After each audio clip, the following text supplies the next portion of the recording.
Somnophobia by Flash Gonzalez. Somnophobia, the irrational fear of sleep. It was an unnecessary fear, a fear that didn't make sense. Or at least that's what people who didn't suffer from this fear said, but it was a completely different story for someone who actually had it. It was a cold, moonless night. The wind was howling and shaking the windows of the house. Corey Young stared at the ceiling of his bedroom. He heard the constant ticking of a clock echoing throughout the room. He was attempting to keep his mind blank so as to not panic. This was normally easy for him to do, but not tonight. Tonight, for some reason, Corey couldn't distract himself from the horrors that were waiting for him to let his guard down. His heart raced with trepidation, and he could feel beads of sweat trickling down his forehead. Corey was a prisoner of his fear, a fear that gripped him every night and slowly chipped away at his mental health. He had been dealing with somnophobia for about 6 years. It was difficult to avoid sleeping at first, but now it seemed downright impossible. Now he could hardly get through the day without dozing off and be trapped in the relentless grasp of his worst nightmares. Although at times, he would be able to sleep without reliving the terrors he wished he could forget. It wasn't enough to stop his body from shutting down. His eyes were bloodshot, dark bags underneath them, and while he still managed to be his vibrant self, it wouldn't last much longer. Corey knew that this worried his family, and they had tried to help. His older brother had set up an appointment with a therapist in an attempt to help solve Corey's somnophobia, but Corey never attended the meeting. He saw it was a fruitless attempt. Talking to someone about his fear wouldn't help, and talking about the fear would make him remember what he was trying so hard to forget. Not to mention, no one would believe him if he explained what caused his somnophobia. He had tried explaining to someone, but they didn't believe him and accused him of lying to try and get attention. Ever since then, he didn't think that anyone would believe him. They'd probably react the same way they did, and he didn't want that to happen again. Corey's eyes grew heavy and the world grew slightly darker and darker. He shook himself awake violently. He wasn't going to let himself fall asleep. He got up from the floor and made his way to the kitchen. He rummaged around the fridge for a soda or energy drink, really anything that could help him stay awake, even for just a little while longer. Unfortunately, there wasn't anything that contained caffeine. Corey sighed. Trying not to fall asleep would be difficult without caffeine to help him stay awake. Corey returned to his room and sat back down on the floor. He could already feel the little energy he had drained, and he grew even more exhausted. Although he kept shaking himself awake, he kept dozing off and eventually fell to sleep. It was an almost peaceful slumber until he remembered. Corey stared blankly at his reflection in the bathroom mirror. Once again, he had woken up with fresh bruises and cuts of his face and body. All the other times this happened, he was too afraid to tell his mother or any family member the truth, but today was going to be different. Today he was going to reveal the truth. All his suffering would finally be over. Corey walked to the living room where his mother was watching television. His mother took notice of Corey and asked, "Corey, what happened to you? Did some kids bully you again like last time?" Corey shook his head, a glimmer of determination in his eyes. "No, I didn't get hurt by other kids. I never did," he said. "It was Leon. He's the one who's been hurting me this entire time." Corey's mother stayed silent for a while. "Corey Frederick Johnson," she snapped. "How dare you blame your father for this? I know you two don't get along well, but that's no excuse to accuse him of abusing you." But it's true," Corey stammered. "I'm not lying about this." "Enough lies," she said angrily. "Go to your room. Oh, and your father will be hearing about this when he gets home from work." Corey's eyes began to tear up. He turned around quickly and went to his older brother's room. If his mother didn't believe him, then maybe his brother would. He whipped the tears from his eyes and opened the door to his brother's room. "Cole," Corey said, tugging at his brother's arm. I need to tell you something important. Cole turned to face his brother. What is it, Corey? I'm in the middle of packing for university, so make it quick. Corey took a deep breath. Leon has been hurting me, he explained. You can make him stop, right? You can do something about it. Cole paused. You're saying that our father has been abusing you? Corey nodded his head frantically. Cole rolled his eyes. Yeah, sure, that's quite a story you've made up there, he said. But our father wouldn't hurt you or anyone. Why can't you believe me? Corey yelled. I'm telling the truth, and you're not even concerned it could be true. Cole sighed heavily and pushed Corey out of his room. You're just trying to make a scene to get attention. It's not working, and if you continue lying like this, you'll be in trouble. Cole slammed the door shut in Corey's face, leaving Corey alone, misunderstood and a little hurt. Hours later, Corey sat on the edge of his bed. He couldn't figure out why his mother and brother didn't believe him. Sure, they could naturally be suspicious, but they didn't even act concerned or try to figure out if Corey was telling the truth. Did his family care about him at all? He knew that Leon didn't, but he always thought that his mother and brother were different. Now, he wasn't sure if they were concerned about his well-being whatsoever. Corey snapped out of his thoughts when he heard his bedroom door swing open and then shut. He looked towards the door, only to see his father. Your mother told me about your little lie, he said. You have some nerve to try and get me caught. Luckily for me, they didn't believe you, and no one you tell will ever believe you. Corey's father took a few steps closer to him. Corey was panicking internally. Then he had a thought. Maybe if he could just run past Leon, he could get his mother or brother's attention, and they would finally believe him. He took the chance, rushing past his father and towards the door, but he felt his arm get grabbed and he was pulled back. Corey opened his mouth to scream, but a hand muffled his cries. Leon swiftly reached into his pocket and pulled out a small needle. He stuck it into Corey's arm, then let him go. Corey felt lightheaded and slightly tired. He tried to fight off the upcoming sleep to no avail. Soon enough, he fell to the floor, his vision becoming blurry. The last thing he heard before succumbing to the darkness was his father's laughter. Corey woke up in a panic. He started screaming hysterically and frantically looking around the room. It took a few minutes for him to realize that he wasn't in that terrible place anymore. He calmed down slightly, but his heart and mind were still racing. He took a deep breath. He was safe now. He didn't have to worry about Leon anymore. He was safe, at least in the waking world, but his dreams were haunted by the memories he had tried so hard to forget, and they would only further worsen his somnophobia, until the lack of sleep eventually killed him. 19th by Jed Cope. It was always going to be the 19th. As a teenager, he expected that he would die in his 19th year, not when he was 19. That would be past the time that had been allotted to him. Never would he admit to another soul his disappointment at living beyond his 19th birthday. He knew he should be thankful for the reprieve and the extra life it afforded him, but he didn't know why the plan had changed. He didn't know what it was that he had done wrong. This made him feel smaller. He no longer measured up. He'd failed to do what it was that he was supposed to do in his first 19 years, and to compound the misery of his continued existence, he did not know what it was that he must do to complete the circle of a life that continually fell short. Not once did he consider ending it all. That wasn't to say that he didn't consider his end.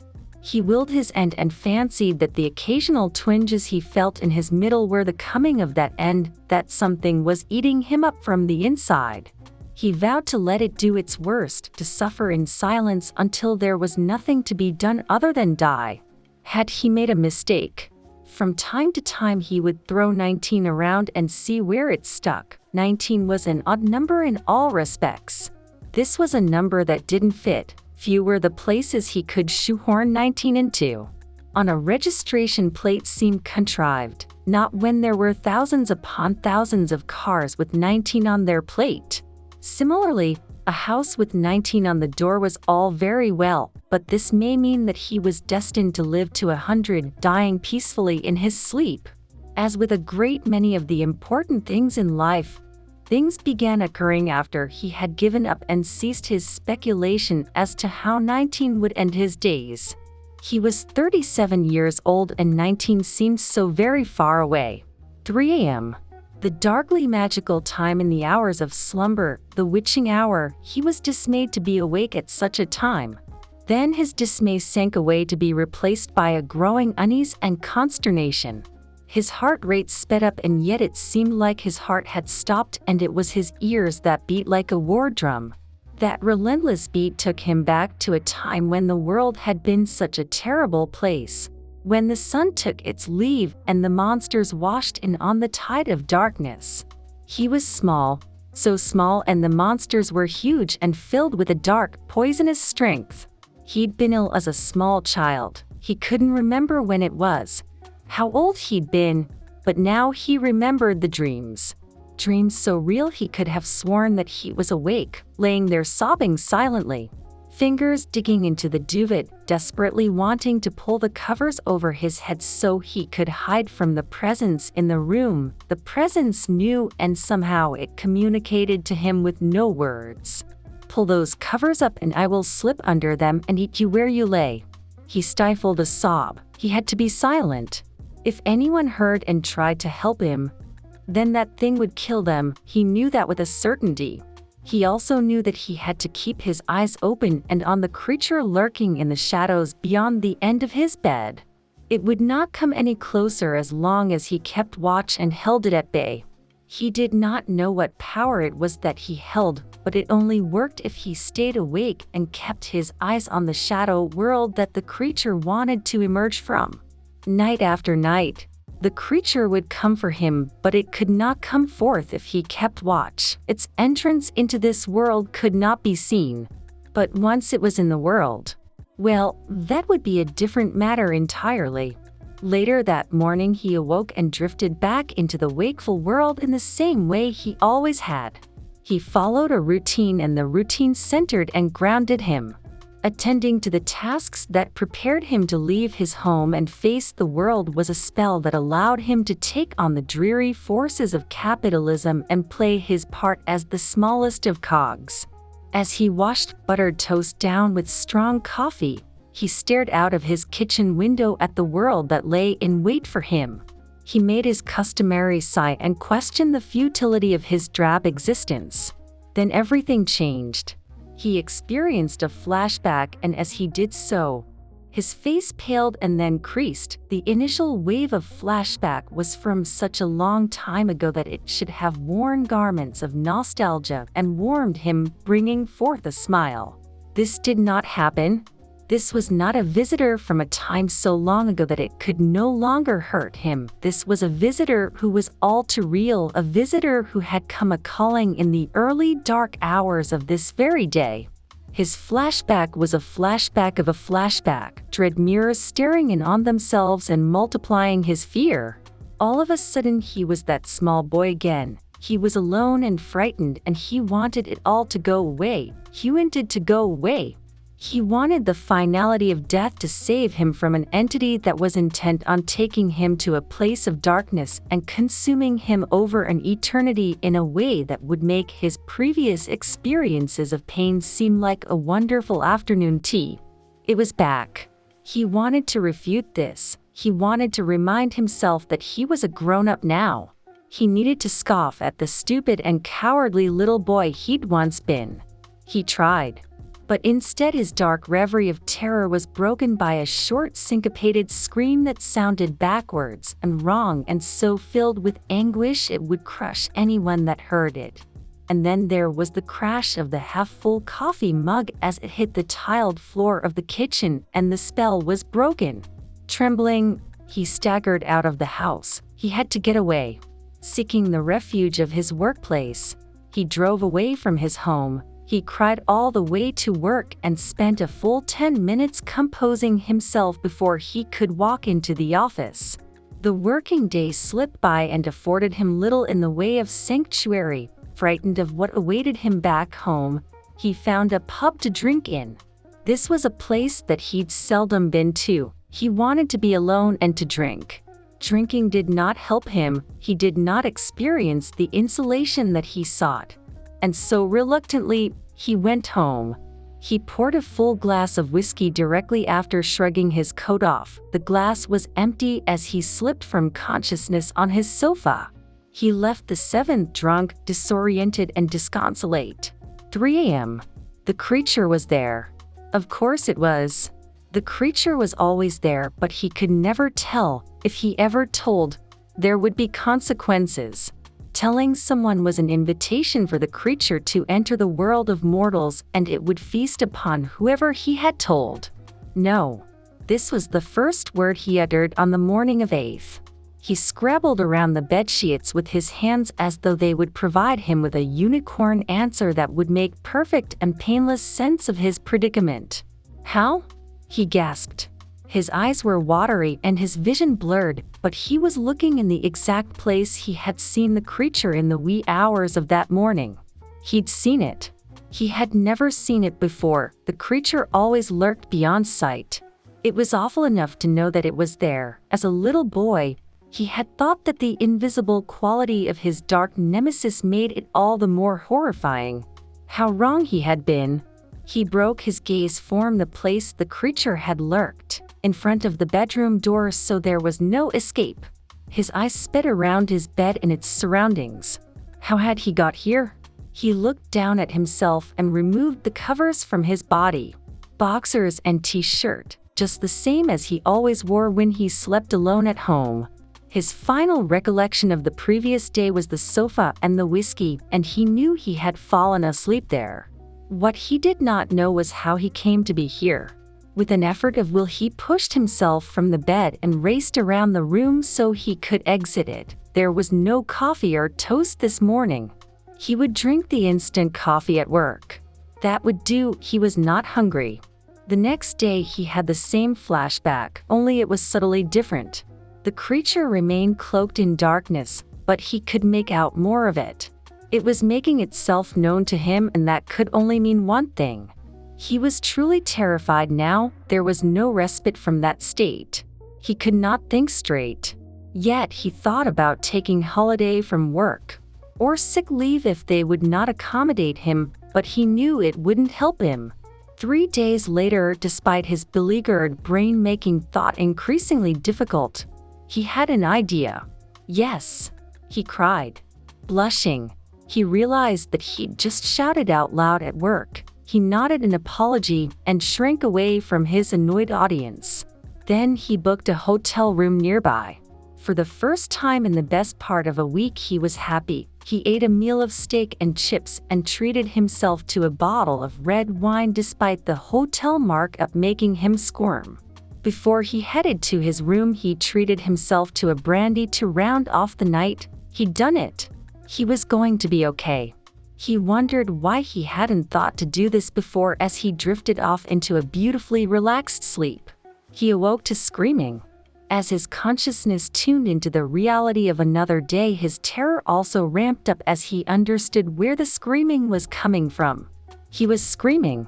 And no wonder. He was in his own bed, back home where he belonged. In a state of panicked confusion, he got out of that place as quickly as he could. He did not go directly to work. Instead, he drove to the hotel. "Can I have a spare key card for room 319, please?" he asked the receptionist. A different one from the night before, but that was usual. They were on shifts. She gave him a strange look. "When you say spare," he kept his growing frustration and anger in check. "I stayed in that room last night and I've lost my key card. I've left a bag in there." He added this white lie. He didn't know for sure that he'd left anything in the room. He wanted to check this though. He wanted to see the room. He needed this because it felt like he was losing his mind. There was no one in room 319 last night. The receptionist told him matter-of-factly, "There was because I was there." He told her, "You couldn't have been." She countered, "Is there a problem?" asked an older woman. "I just want a spare key card for room 319. He told her, glad there was someone else who would help him on this simple quest. "I'm afraid I will have to ask you to leave," she said to him icily. "But he began. "I don't care whether you're a journalist or you have a twisted interest in what happened in that room. You are not going to see it, okay?" There was a cold anger in her voice now. He was shaking his head. This wasn't him, he wasn't like that. "I was here yesterday." "Name?" the manager asked him. He gave it. The receptionist tapped on the keys of her keyboard and the manager shook her head. Feverishly, he grabbed his phone and opened his emails. The confirmation of the booking would be, "No," he gasped, and his shoulders slumped as his energy was drained from him. What happened in room 319? The manager seemed to see something in his eyes. She told him. Sadly, someone took their life. He nodded. That made sense. He thanked her. It was strange to do so, but he had nothing else. Nothing. He went home, couldn't face calling in sick, so he texted a colleague. Death in the family. In a way, that was true, only it hadn't happened yet. Sitting on his sofa before noon, he drank whiskey. He kept the bottle on the table before him. The next flashback made him retch, but he prevented himself from being sick. He saw its face. Only a glimpse, but that was enough. That was more than enough. It was coming for him. He sat back on the sofa and threw his head back, realizing that he was staring at the ceiling beyond which his bedroom lay. He sat like that for a long time. Then he laughed and he laughed. 19th. Only there was another number there too. This was what it had all meant. The creature had come back to him on the 7th, and it would all be over on the 19th. That was 13 days in all. Unlucky for some. There was something liberating about being right, and now he knew. The subsequent nightly visitations were transformed by his knowing. He'd heard of how people made their peace and accepted their fate, and he supposed this was something akin to that. Only, why was it that he wasn't present in the moment of the visitation? He mulled this over as he stared out of the window after the next flashback. He did this in preference to attending to the creature's face. There was a familiarity to that face even in the hideously alien aspect of its features. It was a distorted caricature, and yet he felt sad at the lack of originality. The pale white face that was so unnatural it looked painted on, the vividly red lips that spoke of hunger in every aspect of that lustful urge. Lips that hid a vicious maw that would tear and bite and inflict the worst pain imaginable, the markings around the eyes that drew the gaze into dark, hypnotic pools. He'd seen the creature. It had been at the foot of the bed. So why was it that he only recollected it now? Why did the creature dwell elsewhere, and not in the moment it came to him? The next morning he awoke to discomfort and shame. He had wet himself. He changed the bed and showered, but it was only when he was downstairs that he was given a glimpse of what it was that had caused his bladder to go. He had seen the creature in all its glory. Trevor. It had said one word in a voice that was not a voice. His name. Naming him made it all the more real. Trevor knew it was going to happen now, and there was no escaping it. His legs gave way and he slid down the kitchen cupboard and sat on the cold tiled floor, crying until he could cry no more. He knew it was self-pity, but he needed this and he deserved it. Who else would cry for him when he was gone? The house was his prison now, there was nowhere else. His life was coming to an end and the petals of his world were closing up for a final time as the darkness descended. On the penultimate night his flashback was simple and brief, but it ended him all the better for it. He had felt the creature's fetid breath upon his cheek as it leaned in towards him. Worse still, he'd smelt what that breath contained. The stench of the creature's breath was death. Death was coming, and with it something far, far worse. On the morning of the 19th of March, Janice came back home. She had flown over to see her sick mother. When she arrived, the old woman had rallied and didn't seem so sick at all. Janice liked to think this was due to her visit, but in her heart she knew this was not so. She had not heard anything from her husband during her trip, but this was no surprise to her. He was a quiet, withdrawn man and only seemed to engage with what was before him.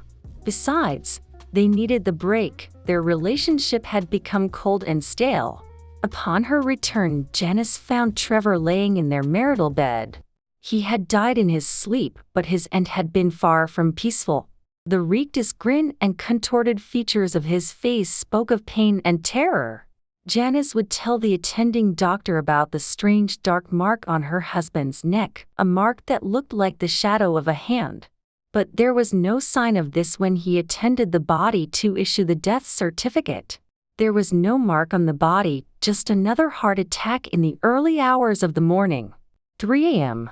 Janice had a flashback of a nightmare. Was that Trevor standing at the end of the bed?